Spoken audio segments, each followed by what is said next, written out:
Hi guys, I'm Amy. I felt guided to come out and do a reading for the Divine Feminine Collective. So I'm going to start from pulling from the Mythos, Greek mythology deck. So Spirit, what is it the Feminine Collective needs to focus on at this time? What do we need to see and hear at this time to focus on at this time, Spirit? Thank you. Okay, so we have Circe, and this is coming under Mortals. Enchantress with a penchant for transformation. Skilled in potion making, charms, and cleansing rites. She was the daughter of Helios and the Oceanid Perseus. Her siblings were Aeetes and Pasiphae. She dwelled on the Isle of Aea, surrounded by her pets. Unlucky sailors who were turned into wolves and lions, as docile as dogs and house cats. She was perhaps an even more knowledgeable enchantress than Medea, her niece, whom Circe cursed off Aea for murder of Medea's own younger brother, Absyrtus. In later traditions of storytelling, Circe was a member of a tragically romantic love triangle with the sea god Glaucus and Scylla. Okay, so the only thing I'm getting with this is it's about transformation.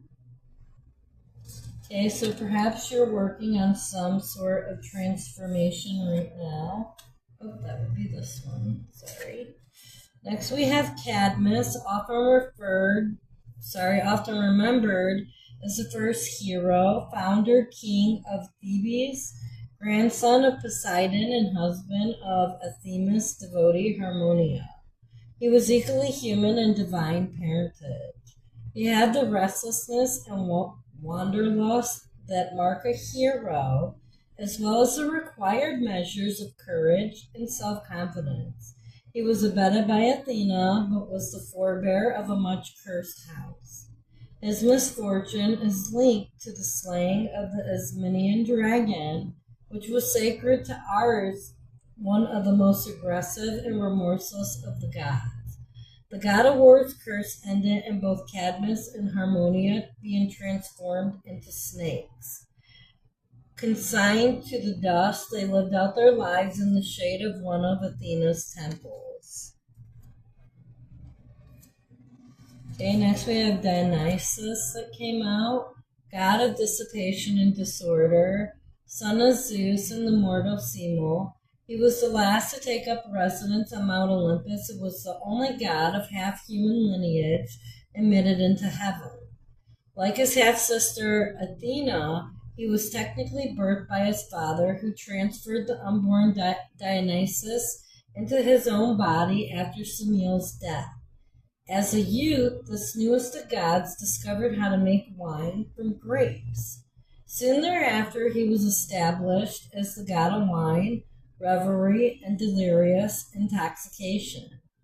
His domain of unreason encompassed frenzy and even bloodlust, and made him a kind of polar opposite to Apollo, the god of reason. The Romans called him Bacchus and worshipped him as devotedly as the Greeks did. It was he who granted Midas's famous wish, and like Ares, cursed the house of Cadmus.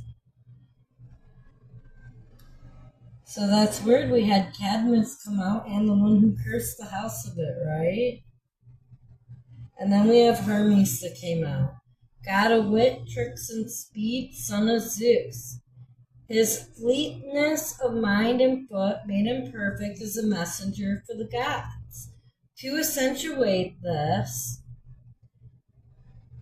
Hephaestus fashioned him the Talaria, a pair of winged sandals, the Ptasis, a winged helmet, and Cadassus, a winged staff.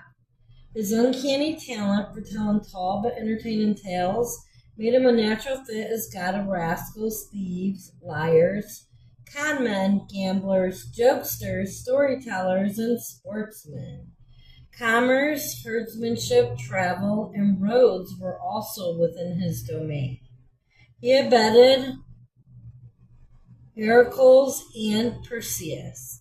To the Romans, he was Mercury, and they worshipped him with almost as much fervor as the Greeks did. His symbols include the tortoise, the lyre, and the cockerel. Mercury, or Quicksilver, is named after him for its fast change in fluid properties. In special circumstances, Hermes, rather than Charon, would shepherd souls to Hades.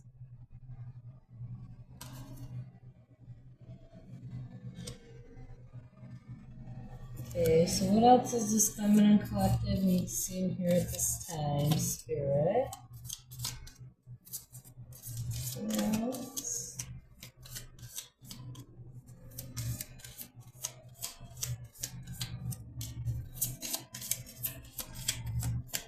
Thank you, Spirit. So we have Facade coming out.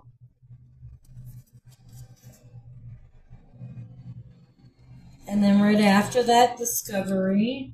So perhaps you were discovering that someone was putting on a facade that you didn't realize was putting on a facade. Someone was being fake with you that you thought was being genuine. Okay, we have Dissipating coming out.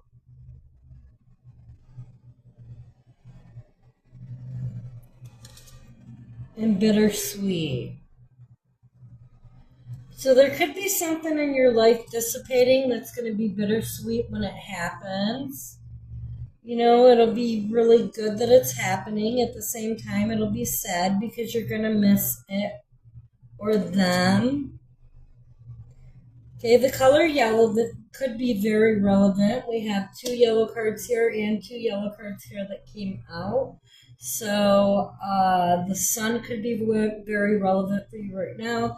You could be needing to spend time in the sunlight.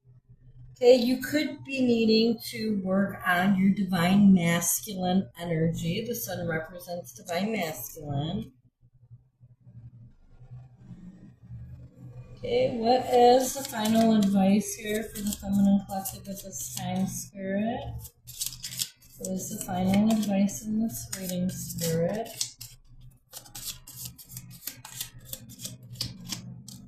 Okay, thank you, Spirit.